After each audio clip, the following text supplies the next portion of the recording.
And joining us here on Fox26Houston.com is Imam Jihad Muhammad, the Islamic leader, the Imam, the religious leader for Fifth Ward Islamic Center of Human Development. Imam, how are you doing today? I'm doing good, alhamdulillah. How are you, sir? Doing just fine. Ramadan Mubarak. Ramadan Mubarak. You were right around the corner, sir. That's right. Now, let me ask, how often are you asked, what is Ramadan, and how do you answer in the most simplest terms? Well, I'm asked quite often, especially this time of year when the buzz starts. And I explain it by saying that Ramadan is the month of fasting, the holy month of fasting for Muslims. That comes around once every year. And mind you, that it's set on a lunar calendar, so it occurs 11 days earlier every year. So it's not necessarily the exact same season every year. So if you practice long enough, inshallah, you will observe, God willing, you will observe Ramadan in many different seasons. That's interesting. And so without getting too much into the theology of it all, what is Ramadan really about? Well, Ramadan, actually, the name itself comes from the word ramad, which means to burn or to be hot. And so Ramadan is looked upon as a month of using fasting to burn away the impurities of our souls, of our characters, and get ourselves in tune or in compliance with the will of God. I love that. And you said it falls on lunar calendars. Does it always kind of get confusing whenever this happens? It can be to some people, since most of the world, especially here in the US, operate off the Gregorian calendar. So sometimes there's a bit of an adjustment when it comes to a lunar calendar. Also, with it being on a lunar calendar, you can't really determine exactly what day on the Gregorian calendar that Ramadan will start. So what we have to do is we have to wait for the sighting of the new moon, which indicates the beginning of a new month. So once that new moon is sighted, then the fasting can begin. So I can't tell you, hey, the fast is going to start Saturday or Sunday or Monday. We have to wait till we have an actual sighting of the new moon. And does that apply when Ramadan ends? In other words, does it last always 30 days, or does it depend on a 29, usually 29 or 30 days. Okay, that just depends on the sighting of the moon. Absolutely. Beautiful. And how does fasting work exactly? I know you were talking a lot about, cleansing the spirit. So what is it? What does that mean? Could you elaborate a little? Yes. So the Ramadan fasting is not just a fasting of the stomach. However, in addressing that, there is during fasting time. Now, the fast begins from dawn to dusk. Okay, we fast from dawn to dusk, and there is no eating, there is no drinking, there is no sex, and we abstain from any supplements, vitamins, anything of that nature that can give the body sustenance. We fast from those things. So we don't only fast from the appetites of the stomach, but we also fast from appetites of pleasure as far as sex goes. So that really constitutes that physical part of the fast, but it's a fast for the total body. It's a fast for the body, fast for the mind, fast for the spirit. So we abstain from anything immoral, anything that would compromise our integrity or our moral life, we abstain from doing those fasting hours. And it's funny you mentioned the no drinking, because a lot of people get taken aback when you tell them not even water. Yes, N- not and even water. not even water. And I remember I was talking with this one person who was trying to fast, and they said they cheated because they drank black coffee, but they thought because it was 0 calories. How do you explain that? No, it's not even just the 0 calorie stuff. No, that we put nothing into our bodies. Now, there some allowances can be made, like if you have to take medication and things of that nature. Also, we are given some allowances in the Quran that if you're ill, if your health cannot withstand your fasting, or if you're traveling, you are exempt from fasting during those days that you're ill or you're traveling. But any other healthy Muslim, able-bodied Muslim is expected to fast during that month. What happens if you're unable to fast? Like, are you expected to make it up, or what do you Yes, do? if you're unable to fast, well, there's two ways to look at that. If you're unable to fast for a particular period of time, say a day or two or three, because you came down with the flu or you had some other illness, you can make those days up after the fast is completed. After the month of Ramadan, you can make those days up by adding them on. But if you're not able to fast at all, say you have a chronic illness that prevents you from fasting at all, then you can observe your responsibilities during the month of Ramadan by feeding the indigent for each day that you were to fast. So every day for 29 to 30 days, if you're able, feed someone less fortunate than yourself. So this takes us really to the core meaning and the blessings that come with the month of Ramadan, is that the fasting in and of itself is to make us more mindful of those who are less fortunate than we are. So it's where a Muslim of comparable means, one who does not suffer from poverty, one who has the means to take care of themselves and take care of their families, they become more mindful of the less fortunate. We become more mindful of people who aren't able to feed themselves or their families, people who don't have food, people who don't even have palatable water to drink. So it's good for all humanity. All of humanity benefits from the blessed month of fasting, which is Ramadan, not just the Muslims. Well, and what kind of advice then would you give to non-Muslims that want to maybe help out and participate in this fast? To join with us, anyone can join in the fast. If they want to fast themselves, that's wonderful. But also, it's an excellent time to learn more about Islam. It's an excellent time to join with the Muslim community in providing human service, to providing service to others. And that's really the spirit of Ramadan.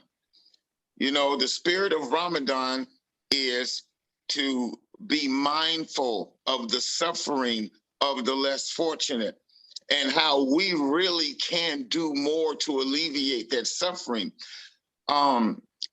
During most of the years, people are so caught up in self-service, right? They're so caught up in self.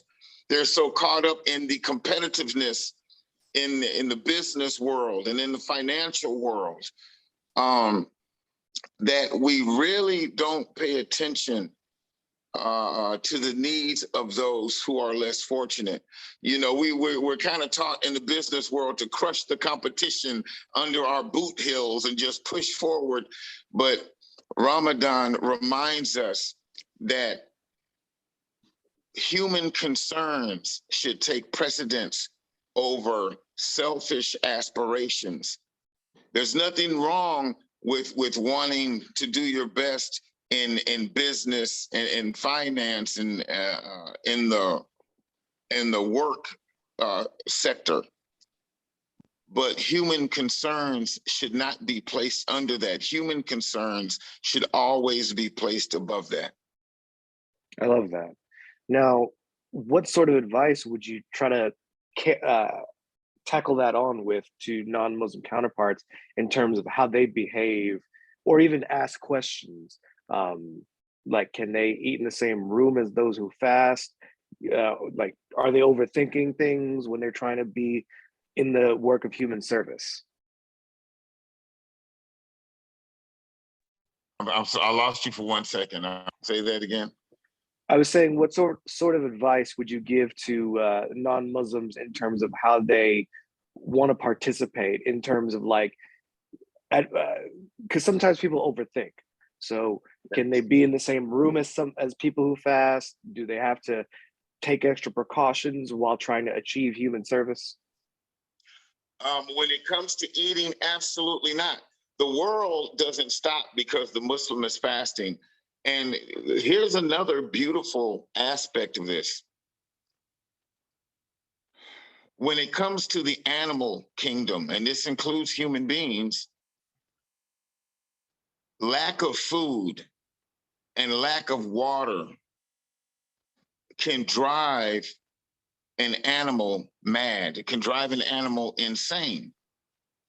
But the Muslim, with the same hunger and the same thirst, walks around as if he's in paradise, as if he or she is in paradise.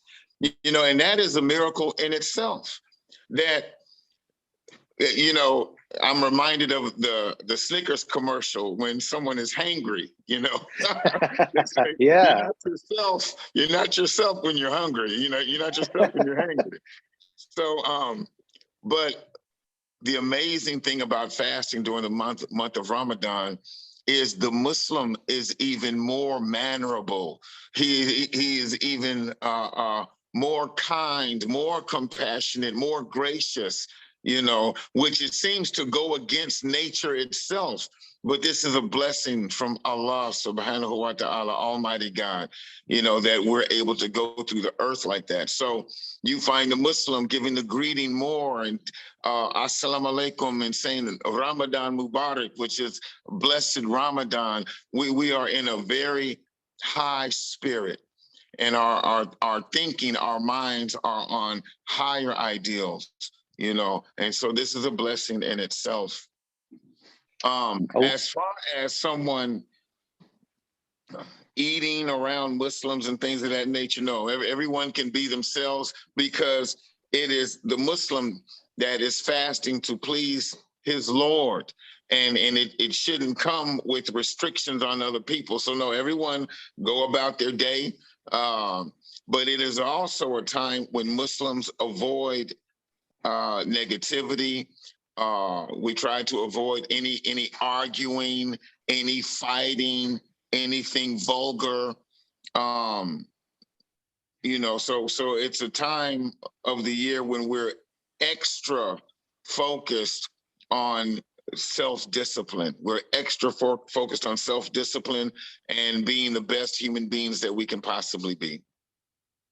Well, and I want to talk about that greeting for a minute. Ramadan Mubarak.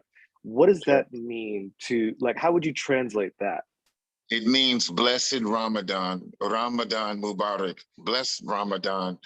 And you can respond by saying Ramadan Mubarak right back. Some say Ramadan Kareem, you know. So it is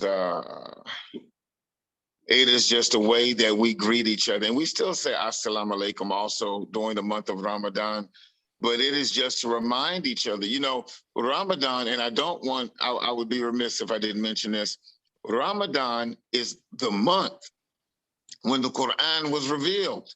When the Quran, the first revelation of Quran came during the blessed month of Ramadan, you know, and that particular event is also marked during the month of Ramadan on a night that we refer to as Laylatul Qadr, which is the night of power. So the month holds many, many special meanings for the Muslim, many special meanings. So it is something that we regard as holy, very holy.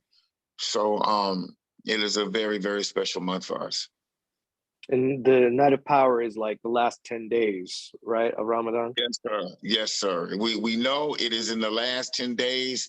We don't know the exact day. We know it's in the last 10 days, and we know it is on an odd numbered night in the month of Ramadan. Some say the 27th. You know, it is observed sometime on the 27th night of Ramadan. And that is a night in which we try to increase our prayers, you know, increase our devotion, our reflections, our meditation.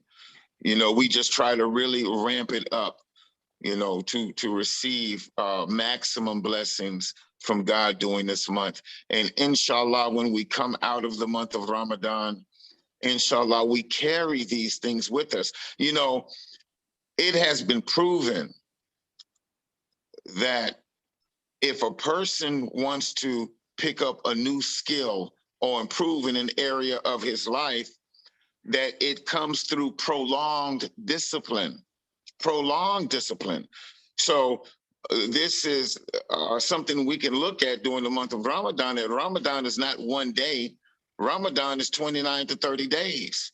So through the prolonged discipline of fasting and increasing in our prayer, increasing in the reading of the Quran, and all of these things, that hopefully this discipline will stick, and we carry this discipline with us throughout the rest of the year and throughout our lives.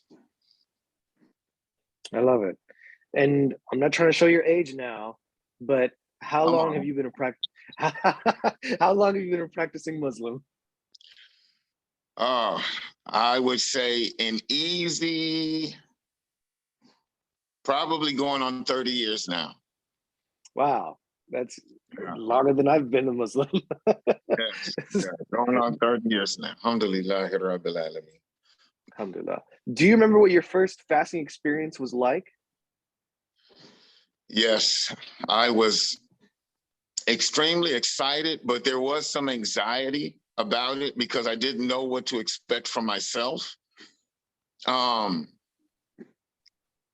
then after the first couple of days, you know, you ask yourself, can I sustain this? You know, I'm willing, I want to, but can I sustain this? And you learn a lot about yourself during the month of Ramadan. And as it goes on, it actually becomes easier. Your body becomes acclimated, you know, but you learn a lot about yourself. And when it's all said and done, when Ramadan concludes, you know, you're grateful. You're so grateful that God gave you the strength that you needed to complete the task at hand. And then we celebrate on Eid al-Fitr, which is one of the major Muslim holidays, Islamic holidays. And it is to celebrate the conclusion of Ramadan and Fitr. Eid al-Fitr, Fitr means nature, natural. So what it is the human being returning to his nature, to his original nature. Alhamdulillah, Rabbil Alameen. Well, now, as a Muslim and a religious leader in the Fifth Ward community, what does Ramadan mean for you?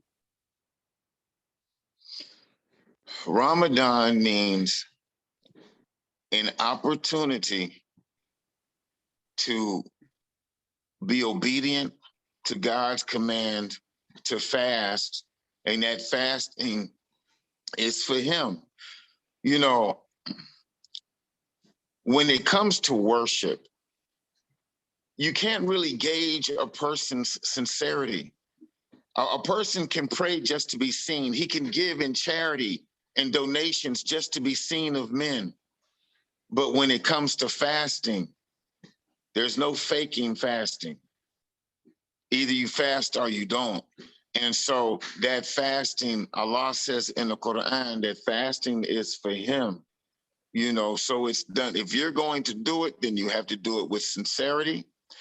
And and being able to fast for me means being able to express my obedience, being able to have my faith tested and to be successful in that test, God willing, and to be able to bring myself, my whole human self, in tune and in accord with God's will for me. And the last few Ramadans haven't been the same due to COVID-19 pandemic. And it certainly hasn't been an easy year for Houston in general. Yes. So while I have you, I'd like to ask, how are you feeling? In other words, do you feel comfortable going out to the mosques or even going out in the public to open your fast?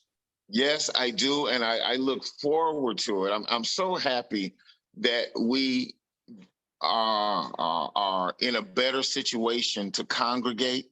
I mean, we still need to be mindful. We still need to protect ourselves and each other, but we are starting to come back out of our homes.